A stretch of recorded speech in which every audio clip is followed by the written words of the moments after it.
Temos que mirar para adiante. Entón aí vemos eu xa teño vista. Vemos a praia de Carnota. E depois aí a vosa dereita, Caldebarcos, que parece unha lagoa, ¿no? Que ten agua, pero cando vais a marea desaparece. Bueno, esta parada primeira fixémola aquí para ver un pouco unha cousa que a Xunta e algúns parecelle que non se move, que é a orella do mar, a beira do mar, non? Bueno, por eso ten definida a área Red Natura aí na playa, que é o sitio de maior risco que hai en toda Galicia, non? A liña de costa. O problema é que a xente pensa que o que está diseñado nos mapas ali queda para sempre, e non é así, non? Como sabedes agora, o nivel do mar está subindo máis ou menos a unha velocidade de 3 milímetros por ano media. Eso quere decir que hai 15.000 anos, 3 por 5 estaba 45 metros por debaixo, non? Para vos 15.000 anos son moito, para min non, como xeólogo, son nada, onte.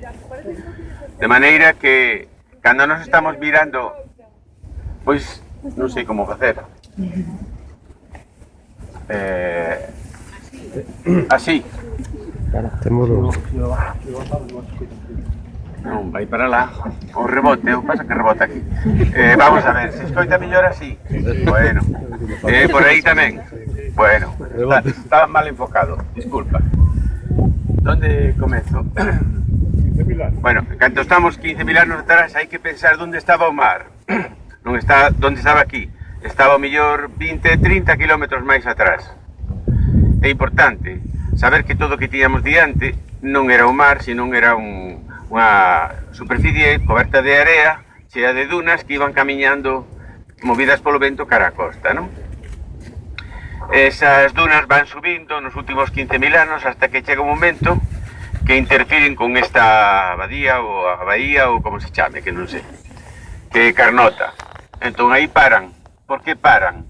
Paran porque todas as dunas que veñen camiñando cara a terra encontran todos os pequenos ríos que vedes aí, que van o de Badebois e todos estes de por aquí, que van cara ao mar. Entón as dunas o que fan é represar eses ríos e non se sabe máis que polo Evangelio que o único que camallou por enriba das augas pois foi aquel, non?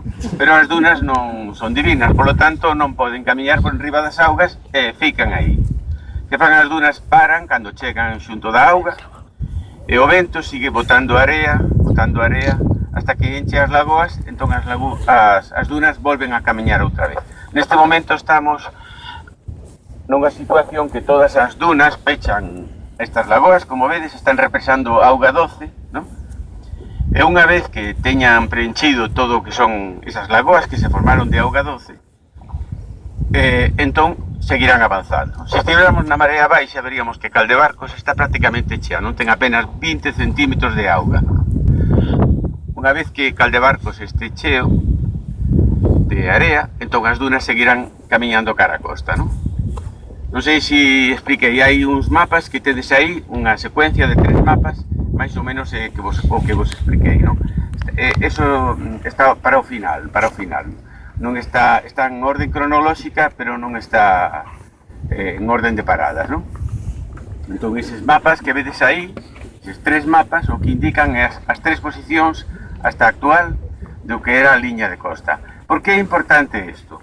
Cando se define o Monte Pindo como unha área de Red Natura protegida e tal, pois a xente da Xunta, que non teñen moitas letras, quero dicir, non teñen moita na cabeza, pois integranlle a lagoa de Caldebarcos e a lagoa de Carnota pois como unha parte importante, cando é a parte máis frágil de todo o sistema ou ecosistema, ou como queirades chamar, non?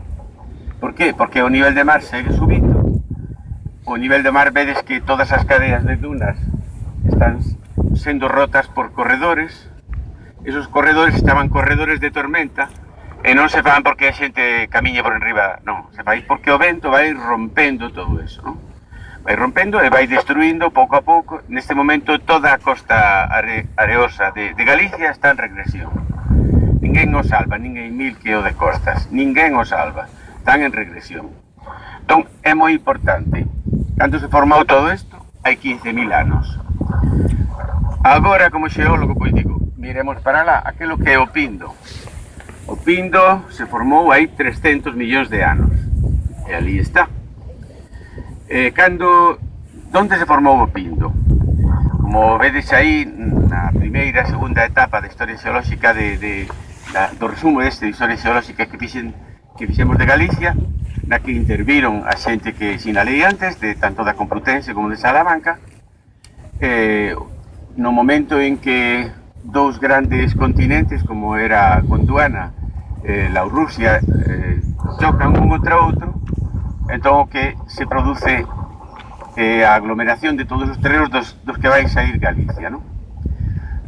Bueno, ese choque que houve entre eses dous grandes continentes crea esa estrutura que se ve en forma arqueada, o que chamaban a rodilla astúrica ou estas cousas, non? Xusto nese contacto, como consecuencia desas presións, é que se forman estes granitos, que non eran granitos, agora son granitos, pero chegaban 20 km máis arriba, pois a ser volcanes. De maneira que no mapa de Galicia todo o que está de vermello, que son os granitos, corresponderían a parte, digamos, subterránea de volcanes. E que pasou? Eso se formou aí 305 millóns de anos, unha cousa así, depende do libro que miredes.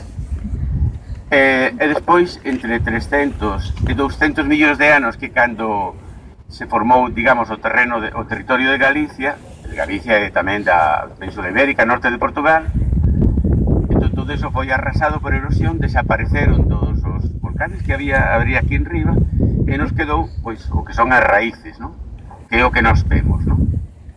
Entón, podemos decir que así como os primeiros terreos que saíron do mar foron os da zona de Lousa e de Pizarra, que son os que están en Courel, por exemplo, bueno, en toda Galicia, en toda Lugo, eso saiu do mar, son sedimentos mariños, mentras que estes sedimentos son sedimentos de rochas magmáticas, ou son rochas magmáticas, que foron as primeiras rochas que se crearon onde agora está Galicia, de maneira que concretamente o Pindo é a primeira rocha que saiu no territorio, digamos, físico onde agora está Galicia. As outras viñan de lonxe, no? Como os ananos que decía Cunqueiro.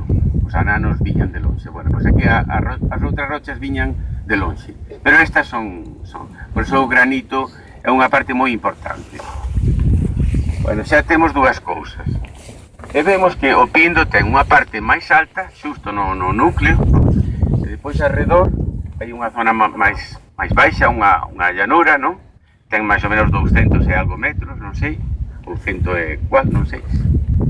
Bueno, o Pindo está formado por dous corpos graníticos que teñen máis ou menos diferente idade. Primeiro, digamos, intruiría o que estaría máis baixo agora que forma a llanura, e despois saiu o Pindo, que é a zona central, non? Mais ou menos esa é a secuencia, non? Que imos tratar ver se non empeza a chover antes de tempo. Entón, por que está o granito, digamos, do Pindo aí? Porque é unha rocha moito máis dura, porque aguanta máis, e aguanta, por lo tanto, máis que as rochas que ten alrededor, non? Por iso ten interese, non? O Pindo. De maneira que aquí o que vemos é un paisaxe con moitas cousas de diferentes idades, algunhas se formaron hai 15.000 anos, outras hai 300 millóns de anos, e despois a forma tamén ten diferentes idades, algunha ten 200 millóns de anos, outras teñen 305 millóns de anos, e cando vemos a paisaxe os xeólogos, o que estamos a ver son cousas como se foran de diferentes idades, pero todas xuntas, e que non se formaron ao mesmo tempo. Nos temos, digamos, a preparación para saber como eso se foi formando ao longo do tempo, e claro, así entendemos a paisaxe. Os outros, pois, non son tan afortunados, bueno, poden mirar unha montaña, un río, unha playa, bueno, sí, moi ben, de acordo. Nos vemos máis lonxe, é a ventaxe que temos. Non temos moitas máis, pero bueno, é así. Bueno, non sei se alguén quere falar algo, porque hai xente por aquí que sabe máis que eu, ou hai xente que quere preguntar algo, tamén se podo responder, ou se non eu, alguén